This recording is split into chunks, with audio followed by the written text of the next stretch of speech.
राधे राधे। हर महीने कृष्ण पक्ष चतुर्थी पर भक्त भगवान गणेश का उपवास रखते हैं। संकष्टी या संकटहारा चतुर्थी व्रत के नाम से पहचाने जाने वाला ये व्रत भगवान गणेश के उपासकों के लिए बहुत अधिक महत्वपूर्ण होता है। प्रत्येक संकष्टी व्रत का अपना नाम होता है।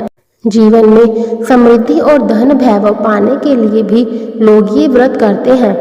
श्रद्धालु मानते हैं कि इस व्रत के प्रभाव से सभी कष्टों का निवारण होता है और शांति प्राप्त होती है। इस दिन दुर्गा पीठ और भगवान गणेश के अखुरत महागणपति अवतार की पूजा की जाती है। आइए जानते हैं इस दिन से जुड़ी महत्वपूर्ण तथ्य और व्रत कथा। आइए जानते हैं संकष्टी चतुर्थी की व्रत कथा। पहली कथा। इस संकष्टी चतुर्थी से जुड़ी किंवदंतियों में से एक के अनुसार भगवान शिव और माँ पार्वती ने चौसर खेलने का फैसला किया।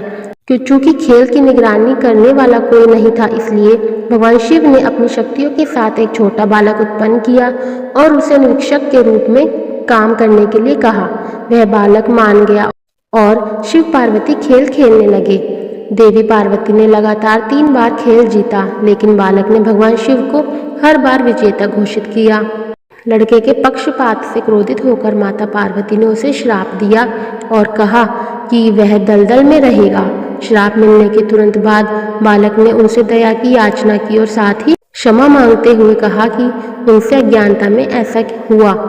इसके बाद बालक की क्षमा याचना से माता पार्वती का हृदय बदल गया और उन्होंने उस छोटे बालक को नाग कन्याओं के आने की प्रतीक्षा करने और संकष्टी गणेश चतुर्थी व्रत के बारे में बताया। माता ने उस बालक को श्राप से छुटकारा पाने के लिए 21 दिनों तक व्रत रखने के लिए कहा। माता पार्वती के कहे अनुसार उस छोटे से बालक ने व्रत का पालन किया और भगवान गणेश को प्रसन्न करने में सफल रहा और उसे श्राप से मुक्ति मिली। दूसरी कथा। एक बार की बात है, भगवान विष्णु का विवाह लक्ष्मी जी के साथ तय हो गया था।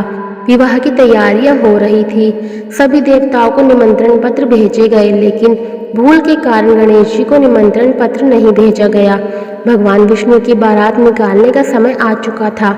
सभी देवी देवता विवाह समारोह में आ चुके थे। तब सबको विचार आया कि गणेश जी कहीं भी उपस्थित नहीं हैं। सभी आपस में चर्चा करने लगे कि गणेश जी को न्योता नहीं भेजा गया है, शायद या गणेश जी खुद ही नहीं आए हैं। इस बात पर सभी आश्चर्यचकित थे। सबने मिलकर विचार किया कि इस बारे में विष्णु भगवान से ही पूछ लिया जाए। पूछे जाने पर भगवान विष्णु ने उत्तर दिया कि उन्होंने गणेश जी के पिता महादेव को न्योता भेजा है। यदि गणेश अपने पिता के साथ चाहे तो आ सकते हैं। उन्हें अलग से न्योता देने की आवश्यकता नहीं है। साथ ही उनको 1.25 मन चावल, 1.25 मन मूंग, 1.25 मन लड्डू और 1.25 मन घी का भोजन चाहिए होता है। तो अगर गणेश जी नहीं आना चाहते तो भी कोई बात नहीं, उन्हें दूसरे के घर जाकर इतना भोजन नहीं करना चाहिए। इन बातों के बीच किसी ने कहा, यदि गणेश जी आए तो उनको द्वारपाल बनाकर बैठा देंगे ताकि वो घर का ख्याल रख सके। वे अगर चूहे पर बैठकर चलेंगे तो बारात के पीछे ही रह जाएंगे। यह सुझाव सभी को पसंद आ गया। साथ ही विष्णु भगवान ने भी अपनी सहमति दे दी। इतने में गणेश जी वहां आ पहुंचे। सभी ने उन्हें समझा बुझाकर घर की रखवाली करने के लिए बैठा दिया। बारात के चलने के बाद नारद जी की नज़र गणेश जी पर पड़ी, जो द्वार पर ही बैठे हुए थे। नारद जी ने गणेश जी के पास जाकर उनसे रुकने का कारण पूछा। गणेश जी ने उत्तर दिया कि विष्णु भगवान ने मेरा बहुत अपमान किया है। नारद जी ने उन्हें अपनी मूषक सेना को आगे भेजने की सलाह दी, जो आगे जाकर रास्ता खोद देगी, जिससे बारात और सभी लोग धरती में फंस जाएंगे। तब सभी को गणेश जी को सम्मानपूर्वक बुलाना पड़ेगा। गणेश जी ने अपनी मूषक सेना को तुरंत ही आगे भेज दिया और उस सेना ने जमीन खोद डाली। जब बारात वहां से निकली तो रथों के पहिए धरती में फंस गए। लाखों प्रयत्न के बाद भी पहिए नहीं निकले। सभी ने अलग अलग उपाय किए, परंतु पहिए नहीं निकल पाए। किसी की समझ में नहीं आ रहा था कि अब क्या करें। तब तो नारद जी ने सबसे कहा कि आप लोगों ने गणेश जी का अपमान करके अच्छा नहीं किया। जब आप लोग उन्हें मनाकर लाएंगे तभी सभी कार्य सही होंगे और यह संकट टल जाएगा। भगवान शिव ने तुरंत ही अपने दूत नंदी को गणेश जी को साथ लेकर आने को कहा। गणेश जी का मान पूर्वक पूजन किया गया। तब कहीं रथ के पहिए बाहर निकले। रथ के पहिए निकल तो गए, लेकिन वे काफी टूट फूट गए थे, तो उन्हें कौन सही करेगा। पास के खेत में एक हाथी काम कर रहा था जिसे बुलाया गया। हाथी अपना काम शुरू करने से पहले श्री गणेशाय नमः का जाप कर गणेश की वंदना मन ही मन करने लगा। देखते ही देखते हाथी ने सभी पहियों को दुरुस्त कर दिया। फिर हाथी ने कहा कि हे देवताओं, आपने सर्वप्रथम गणेश जी की आराधना नहीं की होगी और ना ही उन्हें याद किया होगा, इसलिए तो आपके ऊपर यह संकट आया। हम तो मूर्ख अज्ञानी हैं, फिर भी हर काम के पहले गणेश जी की पूजा करते हैं, उनका ध्यान करते हैं। आप लोग तो देवता है, तो आप सभी गणेश जी को कैसे भूल गए।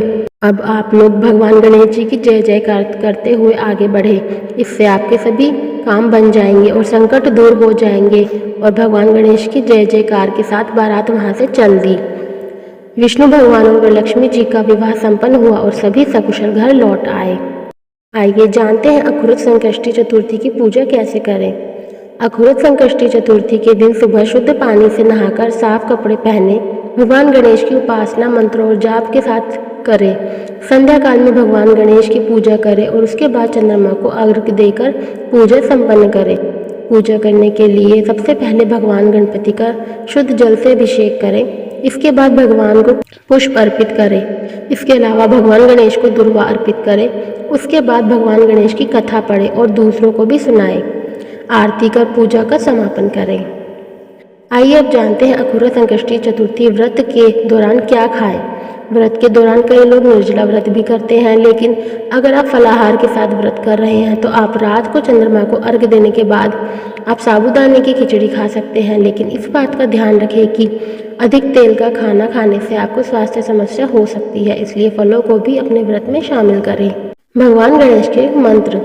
गणपति जी का बीज मंत्र गण है। इनमें युक्त मंत्र ओम गण गणपतये नमः का जप करने से सभी कामनाओं की पूर्ति होती है। उच्छिष्ट गणपति का मंत्र ओम हस्ति पिशाची लिखे स्वाहा और एक मंत्र गण क्षिप्र प्रसादनाय नमः। ये मंत्र जीवन से आलस्य, निराशा, कलह, विघ्न दूर करता है। ओम गण नमः। इस मंत्र का रोजाना जाप जीवन में सुख और समृद्धि लाता है।